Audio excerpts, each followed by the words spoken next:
The heat arrived like a hand over the mouth. By late June, the town of Briarwell stopped pretending it enjoyed sunshine. The lawns went brittle and pale.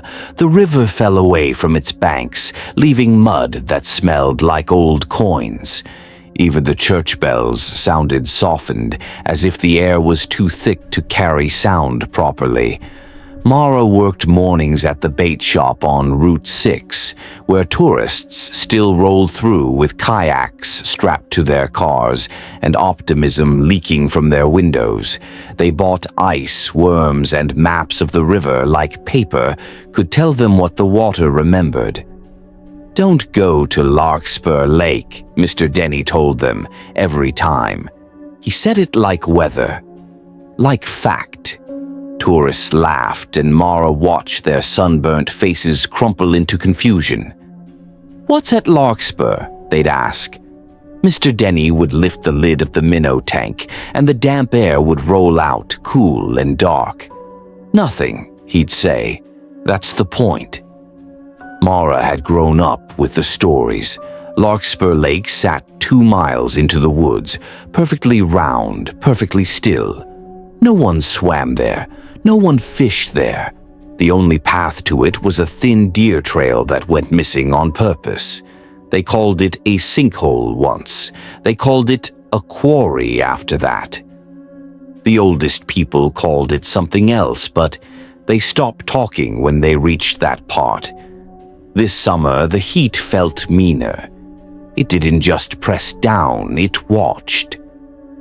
Mara's bedroom at night was a shallow oven, and when she finally drifted, she dreamed of wet hands under her mattress, palms pushing up as if testing the boards. On the first day, the temperature hit 104. The town's power flickered and died. Air conditioners clicked off. Fans wound down with a tired sigh. People stepped onto porches and stared at the white sky, waiting for a breeze that didn't come. By noon, the river was a brown thread and the fish were belly up in the shallows. The mayor drove by with a megaphone, telling everyone to conserve water. "No sprinklers, no washing cars, no filling pools," his voice crackled. "Check on your neighbors. Stay inside." Mara lasted until 3 o'clock before the walls of her house seemed to swell and breathe. Sweat glued her shirt to her back. Her tongue felt too big for her mouth. She remembered Larkspur Lake then, not as a story, but as a rumor of coolness. She rode her bike out past the last house, where the road turned to gravel and then to nothing. The wood swallowed heat differently. The shade didn't feel kind, just withheld. The air smelled green and sour, like crushed leaves left in a hot car. The deer trail was easy to find if you wanted to. It looked like a mistake in the undergrowth. As Mara pushed through ferns and briars, she heard insects sawing away in the branches, a constant, frantic sound. The deeper she went, the quieter everything else became. No birds, no wind. The forest held its breath. Then she saw the lake. It was exactly as she remembered from glimpses between trees when she was a kid, a black circle cut into the world. The surface didn't glitter like water in sunlight. It absorbed the sun. It made the air above it look darker. Mara's skin prickled. She stepped to the edge and crouched. The water was so still it didn't look wet. It looked like something solid pretending. Her reflection stared back, but a fraction behind her movements, like bad reception. When she raised her hand, the reflected hand rose too slowly. A bead of sweat rolled from her temple and dropped into the lake. The surface didn't ripple. It swallowed the sweat without a ring, without acknowledgement. Mara sat back hard, heart thudding. Somewhere behind her, a branch snapped, not loud but decisive. She spun around, nothing but trees. The heat pulsed. Her throat ached with thirst. She had brought a bottle of water, but it was already warm, and the thought of drinking it made her nauseous. She stood and stripped off her shoes. The ground near the lake was cold, unnaturally so, as if the sun didn't reach it. That coolness crawled up her soles and into her bones. "Just a dip," she whispered, because saying it out loud made it seem harmless. "Just to cool off." She waded in. The water didn't feel like water. It didn't slide over her skin. It clung. It held her ankles like hands that didn't want to let go. She took another step, then another. The cold bit fast, sharp enough to make her gasp. Relief spread through her chest like a drug. When it reached her knees, she heard a sound beneath the surface. Soft, rhythmic, almost like someone breathing through a straw. Mara froze. The sound came again, closer, accompanied by a gentle pressure against her shins, as if something large had shifted in the dark. She backed up, but the lake resisted. The water thickened, syrupy, reluctant to give her back. It sucked at her calves. Her reflection on the surface, warped now, smiled. Mara's mouth went dry. She hadn't smiled. She jerked harder, splashing. Finally, the water released her with a wet, sticky pop. She stumbled onto the shore, panting, legs trembling. Behind her, the lake remained perfectly smooth, as if she had never disturbed it. Mara grabbed her shoes, hands shaking. She forced her feet into them without tying the laces and turned to run. The forest was wrong. The trail she'd come in on was gone. Ferns stood upright where she'd crushed them. The briars looked untouched. Even her bike, she'd left it against a tree, was missing. Her stomach dropped. The insects had stopped. The silence pressed in from all sides. In that silence, she heard it again. That breathing through a straw sound, but now it wasn't coming from the lake. It was coming from the woods. A shape moved between trunks, tall and thin, like a person stretched too far. Its skin looked slick, as if it had been pulled fresh from water. It didn't step so much as glide, leaving the leaves unmoved. Mara backed toward the lake without meaning to, her heels sinking into the cold soil. "No," she said, voice small. "No, I'm leaving." The shape stopped at the edge of the trees. In the dim shade, its face was hard to fix in her mind, like trying to remember a dream after waking. But she knew one thing with sudden certainty. It was wearing her expression, her smile, her fear, her eyes. The heat made her dizzy. The world wavered. She realized the air near the lake was colder now, spilling out in a slow breath that crawled over the ground. The lake wanted her back. The thing in the woods lifted a hand, her hand, and beckoned with 2 fingers. Mara ran along the shore, looking for any break in the undergrowth, any sign of the path. The trees seemed to lean inward as she moved, their trunks subtly reorienting, closing gaps like jaws.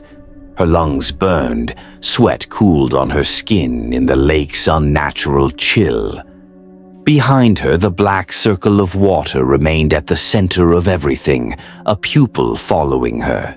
She screamed for help, but the sound came out thin and swallowed, as if the heat itself ate it. Then she saw it, her bike resting neatly against a tree 50 feet away, right where she'd left it. Relief hit so hard it made her sob. She sprinted toward it, grabbed the handlebars, and hauled it around. The tires were wet, not with clear water, with something dark that clung and didn't drip, like the lake had licked them. Mara didn't think. She pushed off and pedaled straight into the woods, branches snapping at her arms, leaves whipping her face. She followed instinct, panic, the faintest memory of the way out. The forest fought her, but slowly the sound of insects returned, ragged and angry. Sunlight broke through in harsh white sheets. The gravel road appeared like a miracle. She didn't stop until she reached Route 6, until she could see the bait shop's faded sign and the shimmer of heat over the asphalt. Mr. Denny was outside, sitting in the shade of the awning with a towel around his neck. He looked up when he heard her bike skid. He studied Mara's soaked legs, her untied shoes, her shaking hands. "You went," he said quietly. Mara tried to speak, but her throat made only a rasp. Mr. Denny stood, slow as a man who had been waiting for this moment a long time. He took her by the wrist. His hand was cool. Too cool. "Listen," he said, leaning close. His breath smelled like minnows and deep water. "Don't go home." Mara's heart kicked. What? Mr. Denny's eyes flicked to the road behind her. "Because if you made it back," he whispered, "something else can too." Mara turned her head, and for a moment, through the shimmer of heat, she saw herself pedaling toward the shop from far down Route 6. Same hair stuck to her forehead, same shirt dark with damp. But the approaching Mara sat too straight on the bike, smiling into the sun like it didn't hurt. And when she lifted a hand to wave, her fingers moved a fraction too slowly, like bad reception catching up. The AC had died 3 days ago, leaving the upstairs bedroom in a state of stagnant, suffocating heat. It was 2 a.m., the kind of sticky, humid summer night where sleep is impossible. Leo sat shirtless on the edge of his bed, the blue light of his Nintendo Switch the only coolness in the room. He was grinding through Super Mario Maker 2, scrolling through the new tab. He was bored of the refreshing levels and the impossible Kaizo traps. He wanted something different. His thumb hovered over a level that had just popped up. Course name, The Long August Creator. Clear rate, 0/0. Style, SMB3, Desert Theme. Leo tapped play. The level loaded instantly. There was no music, no classic desert upbeat tune, just the sound of wind howling, a low-bit audio file that sounded more like someone blowing into a cheap microphone than a generated effect. Mario stood on the starting blocks. The landscape was flat, just an endless stretch of orange sand. Leo held Y and ran. There were no Goombas, no pits, no pipes, just walking. Then the angry sun appeared. Usually the angry sun swoops in U-shapes trying to hit the player. This one didn't move. It stayed fixed in the upper left corner of the screen. But as Mario ran, the sun grew. Pixel by pixel it expanded, taking up more of the sky. Leo noticed his Switch felt hot. Not just warm from the battery, but burning. He shifted his grip, wiping sweat from his palms onto his shorts. On screen, Mario began to slow down. Leo pressed the run button harder, but the sprite was dragging its feet, the animation changing. Mario wasn't running anymore. He was limping. He wiped his forehead. "Is that a custom animation?" Leo thought. "You can't do that in Maker." The wind noise stopped. The silence was heavy. The angry sun was now massive, taking up half the screen. It wasn't the standard sprite anymore. The jagged teeth were too detailed, the eyes too realistic. They weren't looking at Mario. They were looking forward. Leo felt a wave of dry heat blast him in the face, as if he'd opened an oven door. The fan in the corner of his room sputtered and died. He tried to hit the home button. Nothing. He held the power button. The screen remained bright, the desert sand glowing like molten glass. A text box appeared, the classic black and white style. "It is so hot out here, Leo." Leo dropped the console on the bedsheets. It burned the fabric instantly, a smell of singing cotton filling the room. He scrambled back against the wall. "Why don't you come out and play?" The sun on the screen opened its mouth. A screeching, digitized noise tore through the switch's speakers, loud enough to rattle the windows. The brightness of the screen flared, turning the dark bedroom blindingly white. Leo screamed, but the air in his lungs felt like fire. He reached for the door, but the handle was searing hot, blistering his skin upon contact. The light engulfed him. The next morning, Leo's mom opened the door. The room was empty. The window was open, a hot summer breeze drifting through. On the bed, the switch sat silently, battery drained. Later, when she charged it to see what he had been playing, she saw the course list.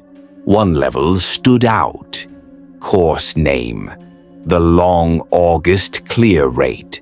1/1 World Record. 00:00.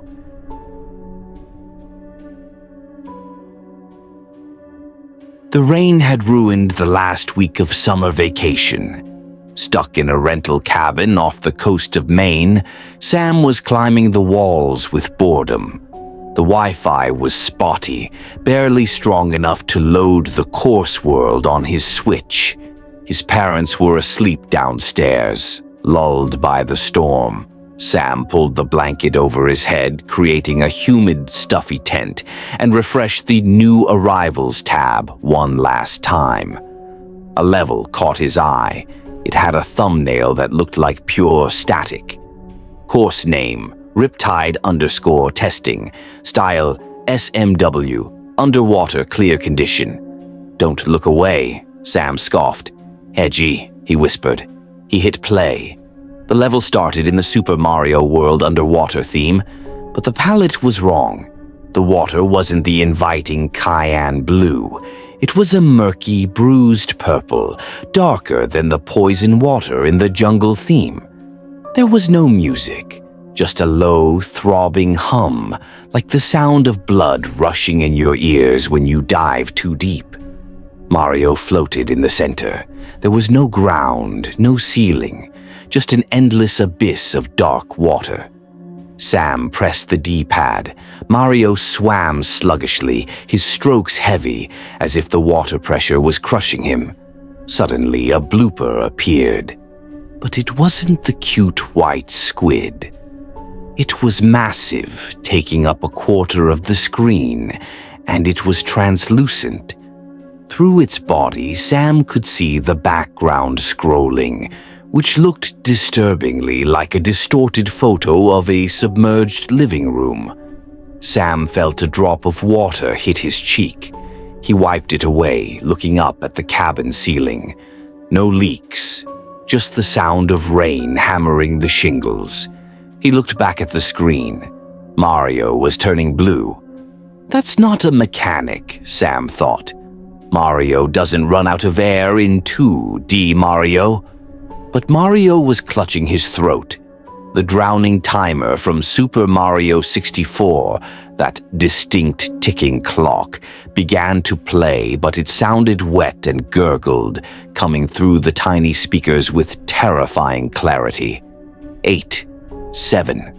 Sam tried to swim Mario to the surface, but there was no surface, just more dark water. Another drop of water hit his hand, then another. Sam looked down. The switch wasn't just wet, it was leaking. Water was seeping out of the speaker grills and the charging port, smelling of salt and rotting kelp. It pooled on his chest, freezing cold. 4, 3. The humming noise grew into a roar. The pressure in the room shifted. Sam's ears popped painfully. He gasped for air, but the air was thick, heavy, and tasted of brine.